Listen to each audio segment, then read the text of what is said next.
Hello, good evening to all of you.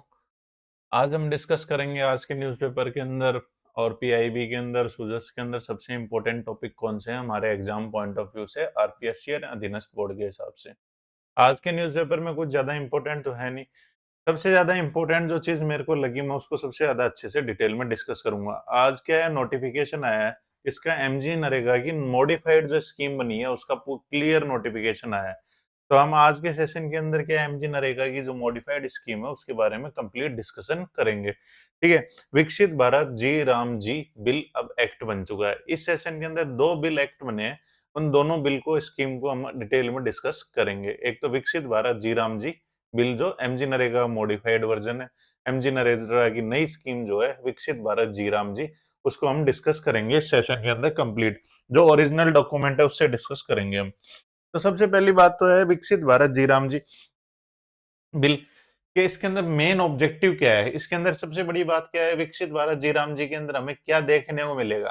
भाई पुरानी जो स्कीम थी और नई वाली स्कीम के अंदर क्या अंतर है। हमारे एग्जाम पॉइंट ऑफ व्यू से इसके अंदर क्या क्या इंपॉर्टेंट चीजें हैं। एग्जाम पॉइंट ऑफ व्यू से ये स्कीम इस साल की सबसे इंपॉर्टेंट स्कीम में से एक है। क्यों? ये इसलिए सबसे ज्यादा इंपॉर्टेंट है, ये हिंदुस्तान गवर्नमेंट ही इंडियन गवर्नमेंट की सबसे ज्यादा पैसे खर्च करने वाली स्कीम है। 1.5 लाख करोड़ रुपए का सालाना इसका बजट है, जो कि सबसे ज्यादा बजट है कोई भी स्कीम के अंदर हम देखेंगे तो। एक पीडीएस की एक ये और एक फर्टिलाइजर सब्सिडी, ये सब मिला के एक मेजर पोर्शन बनती है हिंदुस्तान इंडियन गवर्नमेंट का एक्सपेंडिचर का। तो हम टाइम बर्बाद किए बगैर, इस स्कीम का नाम क्या है, विकसित भारत। स्कीम का नाम क्या है, विकसित भारत जी राम जी बिल। जो विकसित भारत जी राम जी स्कीम है, अब इसके अंदर क्या है, विकसित भारत जी राम जी बिल जो आया था उसका नोटिफिकेशन है ये, जो कि अब एक्ट बन चुका है। तो सबसे इंपॉर्टेंट बात क्या है, विकसित भारत जी राम जी बिल बोला जाएगा। अब इस स्कीम का नाम क्या है, सबसे पहली बात तो नाम चेंज हो गया। एमजी नरेगा की जगह क्या है, जी राम जी। ठीक है, स्टेटूटरी फ्रेमवर्क। अब इसके अंदर अंतर क्या है, पहले क्या है, एमजी नरेगा की शुरुआत की गई थी 2005 के अंदर।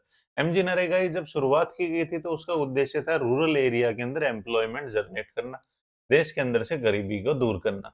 लेकिन इसका उद्देश्य अब देश के अंदर सिर्फ गरीबी तक सीमित नहीं है, 2047 के अंदर विकसित भारत बनाना भी इसका उद्देश्य बन गया है। अब उस विकसित भारत बनाने के लिए जो भी चीजें चाहिए वो इसके अंदर इंक्लूड की गई है। सबसे पहले हम देखेंगे कि क्या था पहले। पहले क्या स्कीम के अंदर था कि पहले ये था कि आपको एम्प्लॉयमेंट कितने दिन का मिलेगा, आपको रोजगार कितने दिन का मिलेगा। पहले स्कीम एमजी नरेगा के अंदर 100 दिन का रोजगार था। अब जी राम जी के अंदर क्या इंक्लूड कर लिया, 125 दिन हो गया, जो बढ़कर कितने दिन कर दिया, 125 दिन। तो सबसे पहला अंतर तो इसके अंदर ये है। दूसरा अंतर क्या है, दूसरा अंतर यह है, पहले जो भी स्कीम थी एमजी नरेगा, एमजी नरेगा के अंदर क्लियर डिफाइन ऑब्जेक्टिव नहीं थे कि हम क्या करेंगे। रूरल डेवलपमेंट के लिए जो भी चीजें चाहिएंगी वो हम सब करेंगे। खड्डे खोदना है तो खड्डे खोदेंगे, पौंड बनाने हैं तो पौंड बनाएंगे, कोई भी अनस्किल्ड लेबर का कोई भी काम होगा हर काम करेंगे। लेकिन इसके अंदर क्या, चार डिफाइन ऑब्जेक्टिव है, उन चार के अलावा पांचवा काम नहीं किया जाएगा। तो सबसे इंपॉर्टेंट बात है, पहले कोई ऑब्जेक्टिव डिफाइंड नहीं था। पहले ऑब्जेक्टिव था पूरे के पूरे विलेज का डेवलपमेंट। लेकिन अब जो है इसके अंदर जी राम जी के अंदर चार डिफाइंड ऑब्जेक्टिव है, चार उद्देश्य है, चार के अलावा खर्चा 1 रुपए कहीं नहीं होगा। तो चार क्या है इसके अंदर, इसके अंदर चार उद्देश्य हैं जो कि आगे डिटेल के अंदर आएंगे। ठीक है। अब इसके अंदर क्या, चार प्रायोरिटी एरियाज के ऊपर हम काम करेंगे, जो कि पहले क्या, ड्यूरेबल। पहले सिंपल सिंपल ऑब्जेक्टिव था इसका कि ओवरऑल डेवलपमेंट करना, अब चार मेजर ऑब्जेक्टिव हो गए इसके। अब इसके अंदर क्या है, डिसेंट्रलाइज प्लानिंग की जाएगी। डिसेंट्रलाइज प्लानिंग मतलब विलेज लेवल पे प्लानिंग की जाएगी और उसको इंटीग्रेट किससे करेंगे हम, गति पीएम गति शक्ति से। इसके अंदर पूरा का पूरा डिसेंट्रलाइज काम से लेके पूरा आगे लेवल सेंट्रलाइजेशन तक दोनों के बीच में कोऑर्डिनेशन चलेगा। तीस तीसरा इसके अंदर क्या नई चीज क्या है कि दी गई, नई चीज ये दी गई, नॉर्मेटिव फंडिंग का कॉन्सेप्ट आया है। नॉर्मेटिव फंडिंग क्या होता है, और एक क्या डिमांड ड्राइवन फंडिंग होती है। डिमांड ड्राइवन फंडिंग और नॉर्मेटिव फंडिंग को बहुत सिंपल सी चीजें हैं।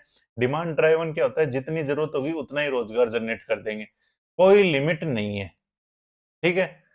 नॉर्मेटिव फंडिंग का मतलब क्या होता है कि हम आपको बताएंगे इस स्टैंडर्ड का काम करना है, इतना काम करना है, इतनी ड्यूरेशन में करना है। मतलब नॉर्मेटिव फंडिंग के अंदर लिमिट लगा दी आपके ऊपर कि भाई आपके इतना काम करना है, इतनी ड्यूरेशन के अंदर करना है। पहले क्या था, कोई लिमिट नहीं थी इसके अंदर, तो उसको बोलते थे डिमांड ड्राइवन, अब क्या बोलते हैं, नॉर्मेटिव फंडिंग। ठीक है, तो ये तीसरी इसके अंदर चीज आ गई। इसके अंदर 4 क्लियर ऑब्जेक्टिव के लिए काम करेंगे, नॉर्मेटिव फंडिंग होगी। नॉर्मेटिव फंडिंग मतलब आपकी क्लियर डिफाइंड स्टैंडर्ड है। और चौथा इसके अंदर क्या है, चौथा इसके अंदर सबसे बड़ी इंपॉर्टेंट है पार्टनरशिप फंडिंग की। पहले क्या होता था, जो भी एमजी नरेगा स्कीम थी उसके अंदर 100 के 100% पैसा कौन देता था, सेंट्रल गवर्नमेंट। अब कौन देगा पैसा, अब इसके अंदर क्या है, स्टेट को शेयर करना पड़ेगा 40%, और सेंट्रल गवर्नमेंट कितना देगी, 60%। तो 60-40 का बर्डन आ गया, अब स्टेट के ऊपर 40% का बर्डन आ गया। जो ही यूनियन टेरिटरी है इसके अंदर 100% सेंटर देगा, और स्टेट्स जो कि हिली एरिया है, स्पेशल स्टेटस का जिनके स्टेटस है, जिनके स्टेट्स के पास, उनके अंदर 90 और 10 का परसेंटेज रहेगा। तो ये इसके अंदर पेज के अंदर दे रखा है। एमजी नरेगा स्कीम की शुरुआत कब की गई थी, एमजी नरेगा स्कीम की शुरुआत की गई थी 2005 के अंदर। तो इस पेज के अंदर जो पहला पेज है, इसका सबसे बड़ा पेज है, इसके अंदर 4 चीजें दी गई है। हमने जी राम जी नाम कर दिया है इसका। दूसरा इसके अंदर क्या, 125 दिन का रोजगार की बात की गई है। तीसरा इन्होंने क्या है, हम ड्यूरेबल रूरल इंफ्रास्ट्रक्चर डेवलप करने के लिए 4 ऑब्जेक्टिव के लिए काम करेंगे।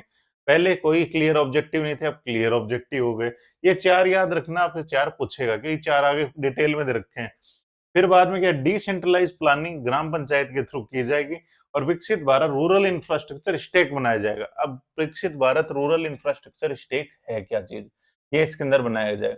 विकसित भारत रूरल इंफ्रास्ट्रक्चर स्टेक ये है कि मान लो एक ग्राम पंचायत ने कुछ काम किया, एक ग्राम पंचायत ने वहां पे पानी के लिए पौंड बनाया, दूसरी ग्राम पंचायत ने कुछ काम किया। अब इन सारी ग्राम पंचायतों का काम को इकट्ठा किया जाएगा किस लेवल पे, डिस्ट्रिक्ट लेवल पे।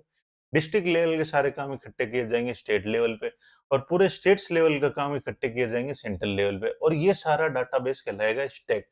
तो इस सारे को क्या बोलेंगे, Viksit Bharat national rural infrastructure stake.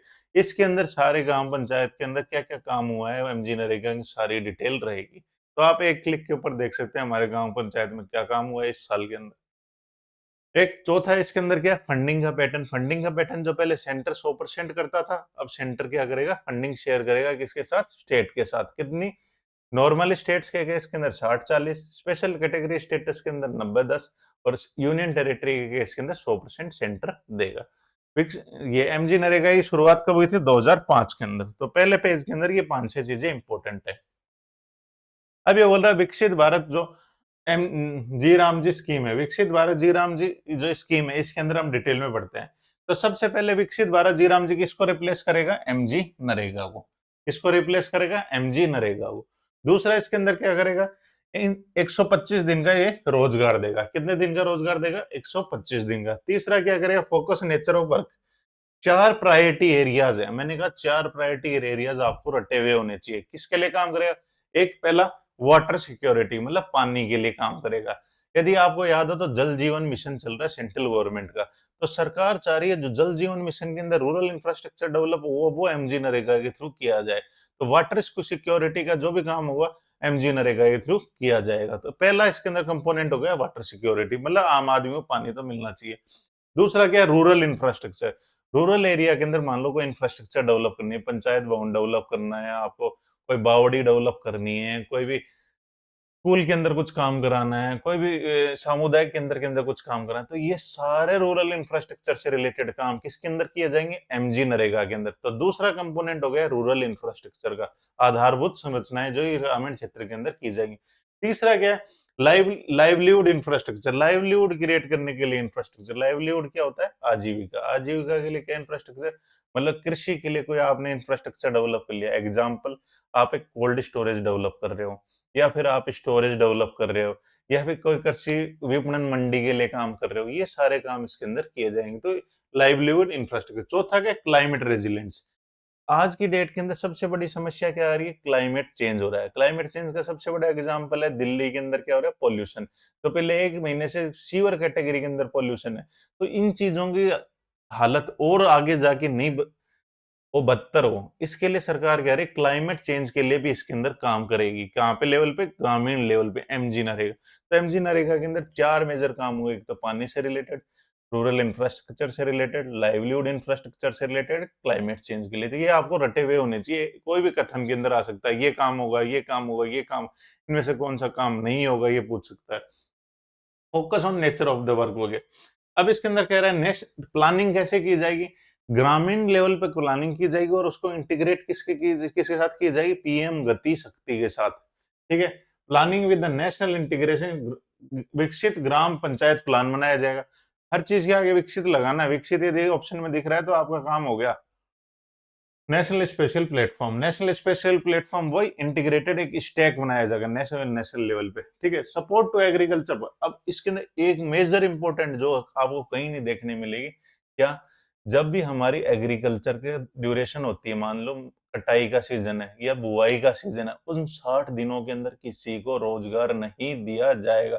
तो एग्रीकल्चर पॉज सीजन है इसके अंदर, मतलब एक टाइम आएगा जब विकसित भारत जी राम जी स्कीम के अंदर क्या है, साल के अंदर 2 महीने मान लो बुआई वाले, 2 महीने कटाई वाले, इस तरीके से मिला मिलू के टोटल 60 दिन, मतलब 30 दिन और 30 दिन, 60 दिन के अंदर किसी को कोई रोजगार नहीं दिया जाएगा। इसके पीछे रीजन क्या है, इसके पीछे रीजन ये है कि जब कटाई या बुआई होती है उस टाइम पे लेबर क्या महंगी हो जाती है, यदि एमजी नरेगा विकसित भारत जी राम जी साथ चलेगा तो। और यदि उनको वहां पे रोजगार नहीं मिलेगा तो लेबर सस्ती मिलेगी, लेबर सस्ती मिलेगी तो एग्रीकल्चर के अंदर जो प्रोडक्शन है वो सस्ता होगा, एग्रीकल्चर प्रोडक्शन होगा तो हमारे देश सस्ता होगा, तो हमारे देश के अंदर इन फूड इन्फ्लेशन नहीं आएगा। अब इसके अंदर अगला कंपोनेंट क्या मैंने कहा, नॉर्मेटिव फंडिंग होगी। नॉर्मेटिव फंडिंग इसलिए की जाती है ताकि स्टैंडर्ड सेट किए जा सके। पहले क्या थी, डिमांड ड्राइवन थी, किसी ने 30,000 करोड़ मांगे, स्टेट ने तो 30,000 करोड़ दे दिए, 25,000 करोड़ रुपए मांगे तो 25,000 करोड़ दे दिए। अब ऐसा नहीं होगा, अब सेंटर बजट के अंदर ही बता देगा आपको 30,000 करोड़ रुपए के ये काम कराने हैं, और ये स्टैंडर्ड के काम होने चाहिए, इतने ड्यूरेशन के अंदर होने चाहिए और ये काम होना चाहिए। मतलब अब डिसीजन क्या है, फास्ट होंगे। पहले क्या डिसीजन स्लो थे। स्ट्रॉन्ग ट्रांसपेरेंसी एंड ओवरसाइट, हर चीज के अंदर क्या है, अकाउंटेबिलिटी फिक्स की जाएगी, हर चीज के अंदर अकाउंटेबिलिटी फिक्स की जाएगी, अकाउंटेबिलिटी उत्तरदायित्व हुआ, सोशल ऑडिट की जाएगी, हर चीज का काम किया जाएगा और वो सेंटर से लेके स्टेट तक चलेगा। और ऑडिट कौन करेगा इसके अकाउंट्स की, कैग करेगा। अगला क्या, सेंट्रल स्पॉन्सर स्ट्रक्चर है। सेंट्रल स्पॉन्सर स्ट्रक्चर मतलब फंडिंग की जो शेयरिंग पैटर्न है वो चेंज हो गया। पहले 100% सेंटर करता था, अब क्या है, स्टेट और सेंटर मिलके दोनों मिलके काम करेंगे। 60-40, 90-10 और 100%। यूनियन टेरिटरी में 100%, 90-10 special category status north east और पहाड़ी एरिया, और 60-40 नॉर्मल स्टेट्स के केस के अंदर। तो ये सारा चीज इसके अंदर दिया हुआ है। ये हिस्ट्री दे रखी है हमारे हिंदुस्तान के अंदर रोजगार का, क्या हिस्ट्री रही। तो यदि अपनी याद हो तो 80s 90s के अंदर ज्वार रोजगार योजना चलती थी। ज्वार रोजगार योजना के बाद में क्या चली, संपूर्ण ग्रामीण रोजगार योजना। संपूर्ण ग्रामीण रोजगार योजना जो 80-90 के दशक के अंदर 2000 तक चली थी। उसके बाद में क्या चली थी, इसके बाद में चली थी अनाज, काम के बदले अनाज एक स्कीम भी चली थी। फिर उसके बाद में क्या चली, Mahatma Gandhi national rural employment guarantee scheme 2005 के अंदर कौन सी आई थी, एमजी नरेगा स्कीम आई थी। तो ये इसकी हिस्ट्री है एमजी नरेगा की। अब इसका विकसित भारत जी राम जी स्कीम नाम हो गया। अब इसके अंदर क्या है, इन्होंने ये क्या है, एमजी नरेगा के अंदर क्या 100 दिन मिलते थे पहले। पहले क्या, अनस्किल लेबर करो, 100 दिन के लिए काम करो। अब इसको क्या करते हैं, 125 दिन। ठीक है, मैं नोट मैचिंग। अब इसके अंदर दिक्कत, सरकार ने क्या कहा है, हम ऐसा क्यों कर रहे हैं, हम इसलिए ऐसा कर रहे हैं कि एमजी नरेगा के अंदर बहुत सारी कमियां थी। आपसे कोई भी पूछ सकता है एमजी नरेगा में क्या कमियां थी। एमजी नरेगा में सबसे बड़ी कमी थी, फंडिंग किसी चीज के लिए होती थी, नीचे रियल लाइफ में इंफ्रास्ट्रक्चर कुछ डेवलप ही नहीं होता था। तो इसके अंदर जो गैप था कागजों के अंदर, रियल इंफ्रास्ट्रक्चर के अंदर बहुत ज्यादा था। इसके ऑडिट के अंदर बहुत सारी कमियां आई थी। ऑडिट के अंदर पता चला कि कुछ इन्वेस्ट, सरकार ने इतने 1 लाख करोड़, 1.5 लाख करोड़ रुपए खर्च कर दिए, उसके अंदर रियल लाइफ के अंदर कुछ इंप्रूवमेंट हुआ ही नहीं। तो ये सारी चीज, फिर एमजी नरेगा जब बनी थी, हमारा देश क्या पॉवर्टी से जूझ रहा था, गरीबी से जूझ रहा था। आज हम डेवलपिंग कंट्री की स्टेटस के अंदर, तो आज हमारी प्रायोरिटी चेंज हो गई। अब हमें डेवलप्ड बनने के लिए काम करना है, पहले हमें क्या डेवलपिंग बनने के लिए काम करना था। ठीक है, इसके अंदर ये लिख रखा है, कैग ने रिपोर्ट की थी कि बहुत सारे गैप्स हैं, लेबर इंटेंसिव वर्क कर रहे हैं हम, डिजिटल अटेंडेंस मिस अप्रोप्रिएशन हो रहा था, करप्शन हो रहा था, ये सारी चीजें, ये कारण बताए हैं सरकार ने। ठीक है, विकसित भारत जी राम जी के अंदर एक नई चीज और हुई है, भारत जी राम जी के अंदर क्या एडमिनिस्ट्रेटिव कॉस्ट बढ़ा दी है। मतलब इसके अंदर मैनेजमेंट का रोल बढ़ेगा, मैनेजमेंट का रोल बढ़ेगा, इसका मतलब 9% जितना भी खर्च होगा उसका 9% क्या स्टाफ मैनेजमेंट के लिए लगेगा। स्टाफ मैनेजमेंट का मतलब क्या है, पहले क्या होता था, स्टाफ मैनेजमेंट का खर्चा मिनिमम होता था, जिसके कारण मॉनिटरिंग नहीं होती थी, अकाउंटेबिलिटी नहीं होती थी, कोई ऑडिट भी अच्छे से नहीं होती थी। अब सरकार कह रही इन सब चीजों को मॉनिटर करने के लिए, अकाउंटेबिलिटी के लिए, ट्रांसपेरेंसी के लिए, कागज कार्रवाई करने के लिए हम 9% पैसा खर्च करेंगे स्कीम का। 1 लाख करोड़ आएंगे तो 9,000 करोड़ इसी चीज में लगेंगे। इससे क्या अच्छे से मॉनिटरिंग होगी, ये सरकार ट्रांसपेरेंसी लेके आएगी, आधार इनेबल पेमेंट होंगी इसके अंदर, जी सैटेलाइट कम्युनिकेशन के थ्रू जियो स्पेशियल मैपिंग की जाएगी, वो इंफ्रास्ट्रक्चर रियल में डेवलप हो रहा है नहीं हो रहा है उसकी इमेज ली जाएंगी। तो बहुत टाइट होने वाला है काम, ठीक है। रैशनल फॉर न्यू स्ट्रेटजी, ये हमने देख लिया। विकसित भारत जी राम जी स्कीम, 3 की कंपोनेंट ऑफ विकसित भारत जी। अब ने बोला हमारा जो, यदि आपसे पूछे 3 मेन क्या वर्टिकल्स क्या है इसके अंदर, 3 मेजर पिलर कौन से हैं इस स्कीम के अंदर, वही 100 की जगह 125 हो गया। अनएम्प्लॉयमेंट अलाउंस, अब अनएम्प्लॉयमेंट अलाउंस क्या होता है? अनएम्प्लॉयमेंट अलाउंस ये होता है, मान लो मेरे को रोजगार नहीं मिल रहा, मेरे को रोजगार नहीं मिल रहा तो मैं ग्राम पंचायत के अंदर जाऊंगा, ग्राम पंचायत में जाके एप्लीकेशन दूंगा कि मेरे को क्या है, विकसित भारत जी राम जी के अंदर क्या रोजगार दिया जाए अनस्किल लेबर के लिए, ठीक है। तो यदि उन्होंने 15 दिन के अंदर मेरे को रोजगार नहीं दिया, तो 15 दिन में रोजगार नहीं दिया तो उनको मेरे को डायरेक्ट पैसे देने पड़ेंगे बिना काम कराए, उसको बोलते हैं अनएम्प्लॉयमेंट अलाउंस। अनएम्प्लॉयमेंट मतलब बेरोजगारी भत्ता दिया जाएगा। बेरोजगारी भत्ता कौन देगा? इसकी उत्तरदायी तो अब किसके ऊपर पड़ गया? स्टेट के ऊपर। पहले ये भी कौन देता था? सेंटर देता था, ठीक है। अब आगे अगले क्या है? Employment link with durable infrastructure support. अब इसमें क्या है कि पहले जो भी होता था वो ठीक है, अब हम क्या इंफ्रास्ट्रक्चर के ऊपर डेवलपमेंट करेंगे, वही वाटर के लिए काम करेंगे, रूरल इंफ्रास्ट्रक्चर के लिए काम करेंगे, लाइवलीहुड इंफ्रास्ट्रक्चर के लिए काम करेंगे, क्लाइमेट रेजिलेंस के लिए काम करेंगे। 4 मेजर इनके एम फिक्स हो गए हैं। अब आगे क्या है इसके अंदर की अकाउंटेबिलिटी ट्रांसपेरेंसी के लिए क्या हुआ? अब बायोमेट्रिक की जाएगी, डिसेंट्रलाइज प्लानिंग तो की जाएगी ग्राम पंचायत लेवल पे और मॉनिटरिंग की जाएगी सेंट्रल लेवल पे, ठीक है। Strong digital and social accountability. 125 दिन हमने देख लिया। लेबर पोस्ट डेज कितने हैं? कितने दिन तक रोजगार नहीं मिलेगा? नहीं मिलेगा, वो 60 दिन फिक्स कर दिए हैं। बुआई का टाइम पे हो गया और कटाई का टाइम है 60 दिन हो गया, ठीक है। वीकली बेसिस, अब इनके अंदर एक नई चीज हो रही है, पेमेंट कैसे देनी है आपको? वीकली बेसिस पे देनी है। पेमेंट यदि वीकली बेसिस पे नहीं हो रहे तो स्टेट गवर्नमेंट की जिम्मेदारी है, तो जिम्मेदारी सारी किसकी है? स्टेट गवर्नमेंट की, ठीक है। 4 मेजर इनके अंदर प्रायोरिटी एरियाज हमने देख लिया। वाटर सिक्योरिटी के लिए काम करना है, रूरल इंफ्रास्ट्रक्चर के लिए काम करना है, लाइवलीहुड इंफ्रास्ट्रक्चर के लिए काम करना है, और क्या स्पेशल वर्क क्लाइमेट रेजिलेंस के लिए, एक्सट्रीम वेदर इवेंट के लिए हमें काम करना है। तो इस चीज की ये आज की वैसे भी सबसे बड़ी चीज जरूरतें हैं। पानी, पानी जल जीवन मिशन, वाटर सिक्योरिटी के लिए जल तो हर किसी को चाहिए। दूसरा क्या है? Rural infrastructure. रूरल इंफ्रास्ट्रक्चर तो हर किसी को चाहिए भाई, रोड बनानी है, बिल्डिंग बनानी है, स्कूल बनानी है, पीएचसी बनानी है, सामुदायिक केंद्र बनाने हैं, लोगों में बैठने की जगह बनानी है, हर चीज बनानी है, तो रूरल इंफ्रास्ट्रक्चर चाहिए।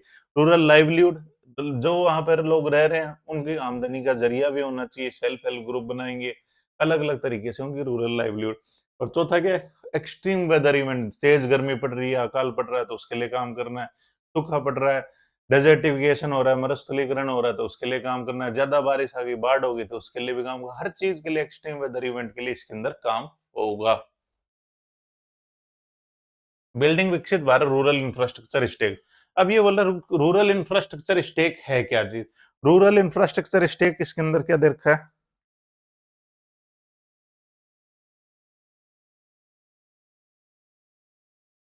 तो इसके अंदर क्या दे रखा है? Viksit Bharat rural infrastructure stake के अंदर इसने क्या है? वाटर रिलेटेड वर्क करेंगे। वाटर रिलेटेड वर्क मतलब वाटर सिक्योरिटी के लिए, मतलब आम आदमी तक पानी की पहुंच बढ़े, तो इसके लिए इन्होंने क्लियर पॉइंट किया, कंस्ट्रक्शन ऑफ कैनाल। पानी के लिए क्या काम करेंगे भाई? पानी के लिए सबसे पहले यदि नहर बनाई जा सकती है तो नहर बनाएंगे, छोटी छोटी नहर बनाएंगे जाएंगे। चेक डैम बनाए जाएंगे। चेक डैम मतलब जहां पानी का बहाव ज्यादा होता है वहां पे एक छोटे छोटे डैम बना दिए जाते हैं ताकि पानी का ठहराव हो। पानी का ठहराव हो तो ग्राउंड लेवल इंक्रीज होगा, लोगों को पीने के लिए पानी आएगा। अदरवाइज पानी बह जाएगा और फिर क्या, इवेपोरेट हो जाएगा। तो ये वाली चीज वाटर सिक्योरिटी के अंदर देखने को मिलेगी। वाटर वाटर सिक्योरिटी के अंदर कैनाल्स का बनाना, चेक डैम बनाना, और जो पुराने जितने भी अपने तालाब है उनका जीर्णोद्धार करना, रिजनरेशन ऑफ पॉन्ड है। तो ये वाटर सिक्योरिटी के लिए पहला कंपोनेंट। दूसरा कंपोनेंट क्या है? Rural infrastructure. रूरल इंफ्रास्ट्रक्चर के अंदर इन्होंने क्या 4 चीजें दी है। एक तो रूरल रोड्स के लिए काम होगा, ठीक है, प्रधानमंत्री ग्रामीण सड़क योजना के अंदर जो पैसा आता था, उसके अलावा अब एमजी नरेगा के अंदर भी पैसा दिया जाएगा, किसके लिए? रूरल रोड्स के लिए। अब आप पूछोगे रूरल रोड्स के लिए पैसा कैसे दिया जाएगा? उसके अंदर जैसे ग्रेवल रोड्स होती है, इंटरलॉकिंग की टाइल्स लगा दी जाती है, छोटे छोटे जो काम होते हैं। मान ले कोई कोई के खेत है 100 मीटर दूर है, वहां तक प्रधानमंत्री डामर की सड़क तो बनाई नहीं जा सकती, ग्रेवल क्या कंकर की रोड भी बनाई जा सकती है, पहाड़ों के क्षेत्र के अंदर पगडंडियां बनाई जा सकती हैं, ये सारे काम किए जा सकते हैं। ग्राम पंचायत का भवन का निर्माण के लिए एमजी नरेगा का पैसा काम में लो, आपको कोई दिक्कत नहीं है। इसके अंदर आंगनवाड़ी सेंटर को बनाने के लिए आप एमजी नरेगा का पैसा काम में लो। सॉलिड वेस्ट मैनेजमेंट मतलब स्वच्छ भारत अभियान, तो स्वच्छ भारत अभियान की चीजों को भी इसके अंदर पैसा लो। प्रधानमंत्री सड़क वाले का पैसा के अंदर भी इसके अंदर लो, आंगनवाड़ी के लिए भी काम में लो।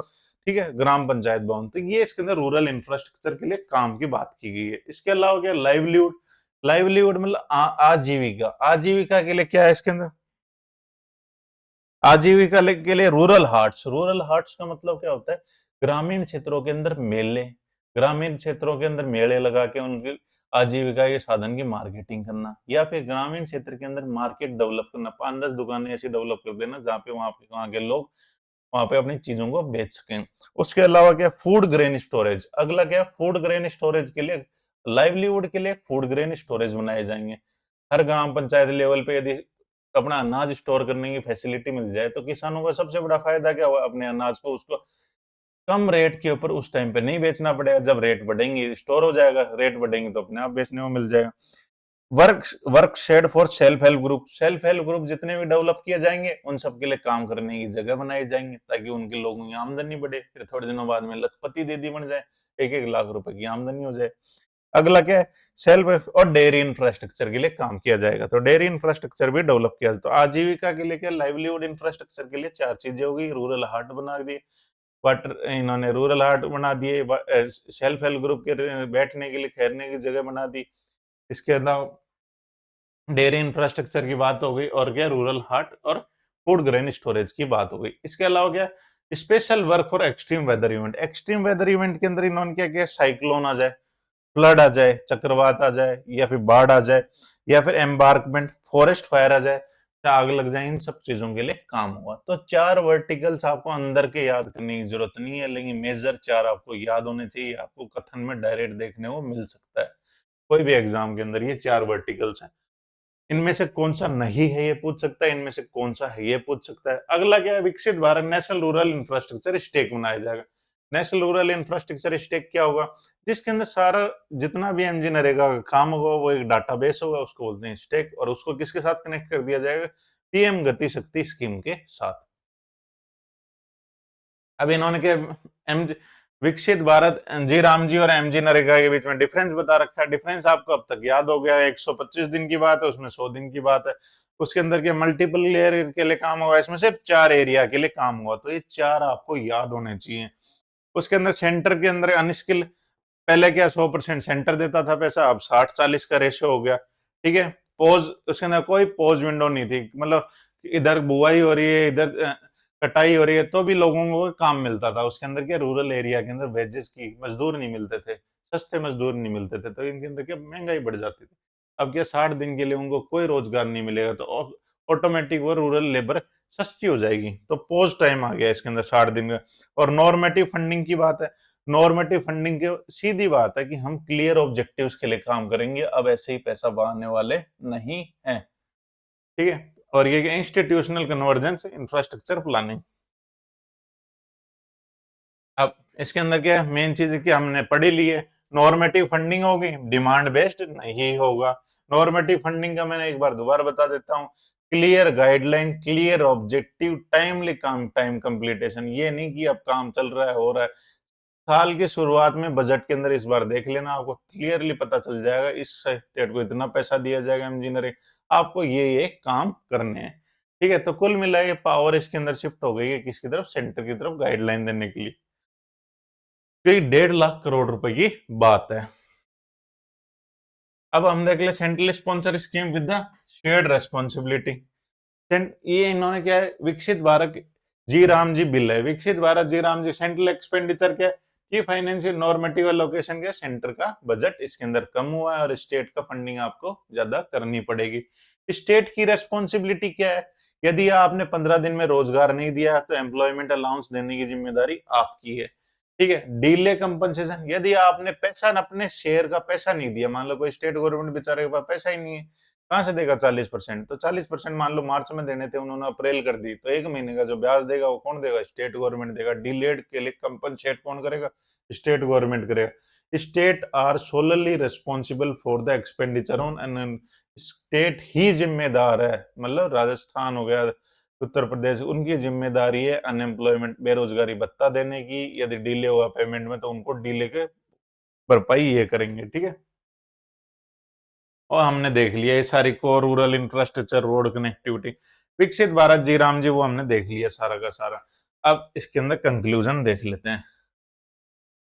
अब इसके अंदर क्या, ये बोल सरकार बोल रही है कि इसके अंदर फार्मर्स का बहुत ज्यादा बेनिफिट होगा। फार्मर का बेनिफिट सबसे बड़ा क्या हुआ? फार्मर का सबसे बड़ा बेनिफिट होगा 60 दिन के लिए मजदूरी ना मिलना। किसको? सिंपल आदमी को, जो लेबर है उसको 60 दिन के लिए रोजगार नहीं मिलेगा, तो वो लेबर कहाँ जाएगी? खेतों में काम करेगी। खेतों में काम करेगी तो रूरल प्रोडक्शन जो है, एग्रीकल्चर लेबर के सस्ती हो जाएगी, तो प्रोडक्शन के अंदर लागत कम हो जाएगी। प्रोडक्शन के अंदर लागत कम होगी तो अनाज सस्ता होगा, तो इन्फ्लेशन नहीं आएगा। ठीक है। इसके अंदर हमने 125 टाइमली प्रोडक्शन इंफ्रास्ट्रक्चर सब देख लिए। हमने ये भी देख लिया। अब इसके अंदर टेक्नोलॉजी कैसे यूज होगी? टेक्नोलॉजी कैसे यूज होगी? टेक्नोलॉजी के अंदर 6 टेक्नोलॉजी यूज होंगे इसके अंदर। जियो स्पेशियल टेक्नोलॉजी। जियो स्पेशियल टेक्नोलॉजी क्या होती है? सैटेलाइट के थ्रू आप मॉनिटर करेंगे काम को, कि यहाँ पे मान लो बिल्डिंग डेवलप हुई है कि नहीं है, ग्राम पंचायत का भवन डेवलप हुआ है नहीं हुआ है, ठीक है। क्लाइमेट चेंज के लिए आपने पॉन्ड बनाए, पानी के लिए आपने पॉन्ड बनाए नहीं बनाए, तो इस जियो स्पेशियल टेक्नोलॉजी। दूसरा, proactive public disclosure. Proactive public disclosure मतलब आरटीआई एक्ट के अंदर पूरी जानकारी मिलेगी। Strengthen social audit. Social audit हमारे पहले भी थी और अब दोबारा है। बायोमेट्रिक ऑथेंटिकेशन, जो भी लेबर काम पे आएगी उसके अंदर क्या है? बायोमेट्रिक करना पड़ेगा, आधार इनेबल, ठीक है। रियल टाइम मॉनिटरिंग होगी। रियल टाइम मॉनिटरिंग किसकी? इंफ्रास्ट्रक्चर डेवलपमेंट की। और आर्टिफिशियल इंटेलिजेंस के थ्रू आप ये देख सकते हो बोगस आदमी कौन है, ठीक है। तो ये हो गया इसका कंक्लूजन क्या है? विकसित भारत ग्रामीण रोजगार एंड आजीविका मिशन बिल। तो ये कुल मिला के इसके हमने पॉजिटिव भी देख लिया, इसके अंदर नेगेटिव भी देख लिया। विकसित भारत जी राम जी स्कीम के अंदर इससे ज्यादा कुछ भी नहीं है। तो इसको यदि रिकॉल करें, तो रिकॉल करने के लिए हमारे पास सबसे ज्यादा क्या है? कितने दिन रोजगार मिलेगा? 125 दिन। कहाँ मिलेगा? रूरल एरिया के अंदर। कौन कौन से एरिया के लिए काम करने के लिए? 4 एरिया के लिए आपको काम करना है। रूरल इंफ्रास्ट्रक्चर, रूरल लाइवलीहुड, पानी के लिए मतलब वाटर सिक्योरिटी के लिए, और क्लाइमेट चेंज, 4 चीजों के लिए काम करना। फिर बाद में कितने दिन का पोज डेज कितने? 60 दिन। 60 दिन तक कोई रोजगार नहीं मिलेगा। अनएम्प्लॉयमेंट अलाउंस कौन देगा? State government. फंडिंग का पैटर्न क्या है? फंडिंग का पैटर्न पहले 100% था, अब 100% तो यूनियन टेरिटरी को देगा, 90-10 होगा स्पेशल स्टेट्स को, और सामान्य कैटेगरी स्टेट्स को 60 और 40 के पैसे देने हैं। इसके अंदर नेशनल रूरल इंफ्रास्ट्रक्चर स्टेक बनेगा, जो कि इसके अंदर सारा डाटाबेस इकट्ठा होगा, और सारी चीजें हमने देख ली है। तो ये आपके लिए इस साल की सबसे इंपॉर्टेंट स्कीम थी, हमने डिस्कस कर ली। कल हम एक और जो एक्ट बनाए इस बार के पार्लियामेंट्री सेशन, वो हम डिस्कस करेंगे। जो शांति बिल आया, शांति एक्ट बन गया न्यूक्लियर पावर प्लांट से related. Okay, thank you all of you.